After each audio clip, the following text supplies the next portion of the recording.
ચોમાસાના આગમન સાથે જ ગુજરાતના એકમાત્ર હિલ સ્ટેશન સાપુતારામાં પ્રવાસીઓનો ભારે ધસારો શરૂ થયો છે। લીલાછમ ડુંગરો, ગાઢ ધુમ્મસ અને વરસાદી માહોલની મજા માણવા રાજ્યભરમાંથી મોટી સંખ્યામાં સહેલાણીઓ ઉમટી રહ્યા છે। સાપુતારાનું સૌંદર્ય સોળે કળાએ ખીલતા પ્રકૃતિ પ્રેમીઓ માટે તે પ્રથમ પસંદગી બન્યું છે। સર્પગંગા તળાવમાં નૌકા વિહાર અને ટેબલ પોઈન્ટ પર એડવેન્ચર એક્ટિવિટીઝ માટે પ્રવાસીઓની ભીડ જોવા મળી રહી છે। વીકેન્ડના કારણે સાપુતારાની તમામ હોટેલ્સ હાઉસફુલ થઈ ગઈ છે।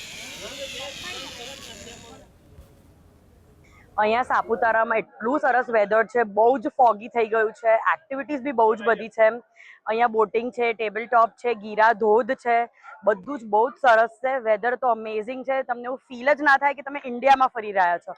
એટલે please don't under estimate India, બહુ જ સરસ છે। બધા અહીંયા આવવું જ જોઈએ ફરવા આ સિઝનમાં। Thank you.